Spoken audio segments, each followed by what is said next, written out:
He stopped at the doorway, his hand still on the handle, because the house no longer felt like his. Sunlight poured through the familiar windows, but the silence he expected was broken by a soft movement inside, small, careful, alive. After 3 years away, after grief, distance, and unfinished memories, he had returned to reclaim what remained of his life. Instead, he found proof that life had gone on without asking his permission. Before the story continues, take a moment. If you believe in kindness, second chances, and stories that remind us of our shared humanity, please like this video, share it with someone who needs hope today, comment your thoughts, and subscribe to the channel Kindness Thread. Your support keeps stories like this alive. The house stood at the edge of a quiet valley, surrounded by green fields and distant hills glowing under clear daylight. It was the home he had built with his wife, brick by brick, dream by dream, before illness took her away and grief drove him out. He had left everything behind, furniture untouched, rooms locked, time frozen. He told himself he would return one day, but years passed before he found the strength. Now, standing there with a travel bag at his feet, he realized the house had been breathing without him. Inside, the air smelled faintly of soap and warm food. Curtains had been washed. The wooden table bore signs of daily meals. And near the kitchen doorway stood a woman, holding a baby close to her chest, her posture tense yet protective. Beside her was a little girl, no older than 6, clutching a worn doll, eyes wide with confusion and fear. The woman's face was pale, her hair tied back neatly, her clothes simple and faded but clean. She looked like someone who had learned to survive quietly. He felt anger rise first. This was his house. His sanctuary. The place where his wife's laughter still echoed in his memory. How could strangers live here? How could they touch what he had left untouched for years? His chest tightened, and his mind raced through questions of betrayal, theft, and loss. But then the woman spoke. Her voice was calm, almost fragile, and what she said froze him in place, not because of the words alone, but because of the weight behind them. She explained that she was a widow, that her husband had died in an accident nearly a year ago. With nowhere else to go, no family willing to help, and 2 small children depending on her, she had taken shelter in the abandoned house after months of sleeping in unsafe places. She said she never meant to steal anything, never claimed ownership. She cleaned, repaired what she could, and prayed every day that the owner would return so she could explain herself. Her words didn't sound like excuses. They sounded like confession mixed with exhaustion. The little girl tightened her grip on the doll. The baby shifted softly, unaware of the tension hanging in the sunlit room. And in that moment, the man felt something unexpected. His anger stumbled, collided with guilt, and cracked. He looked around again, this time with different eyes. The house wasn't vandalized or abused. It was cared for. The garden outside had been cleared. The broken fence he'd never fixed stood repaired. The place looked alive. More alive than it had ever been during his years of absence. The widow told him how she spent her days working small jobs, how she taught her daughter letters using old newspapers, how she warmed milk for the baby at dawn while sunlight crept through the same windows now illuminating the room. She spoke without drama, without tears, as if she had learned that survival required steadiness, not emotion. Yet every sentence carried quiet pain.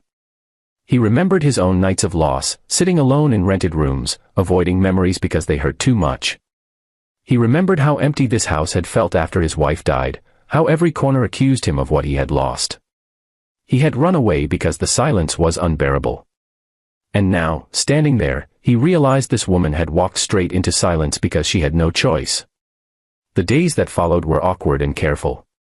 He didn't ask them to leave immediately. Instead, he took time to listen, to observe, to understand.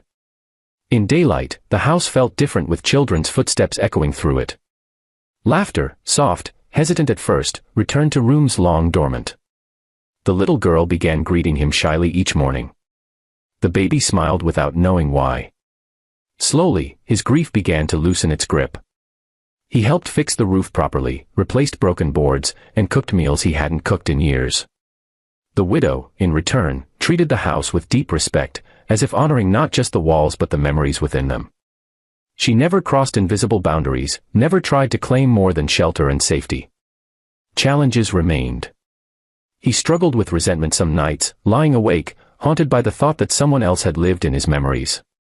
She struggled with fear, always ready to leave if asked, never fully at ease.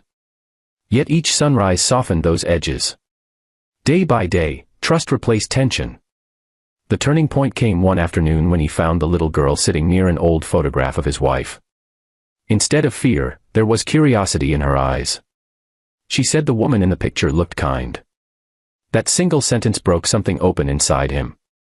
He realized the house wasn't betraying his past, it was honoring it by sheltering new life. He made a decision then, one that surprised even himself. He offered them a place to stay permanently, not as intruders, but as family under the same roof.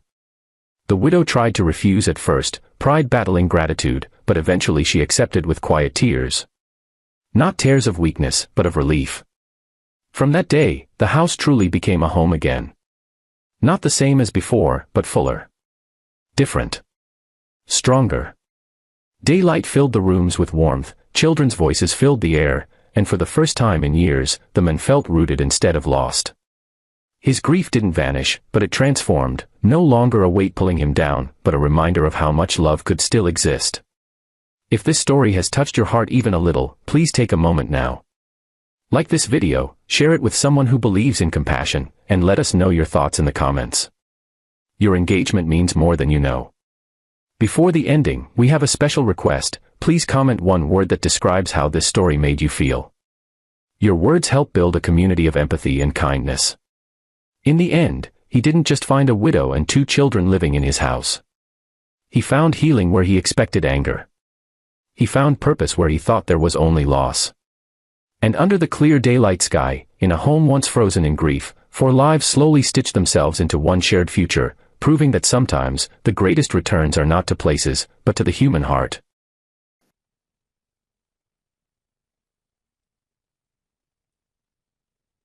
¿No te parece una canción de hombre? Un poco de cultura alguna vez, amigo.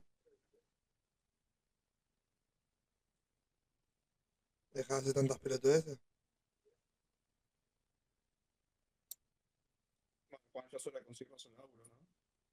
No se te entendí nada, Bueno, maestro. amigo.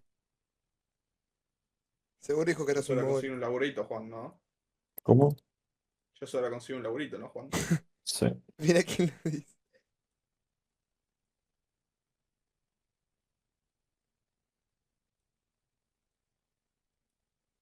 ¿Por qué no le pedís el auto a tu viejo, Mercy, y me vas a buscar a la clínica el jueves? Oh, pensá que mi viejo es capaz de prestarme a mí el auto, boludo. Vos, Vos, Mercy. ¿Vos va a pirar? vos, Marce. La concha de la gorra.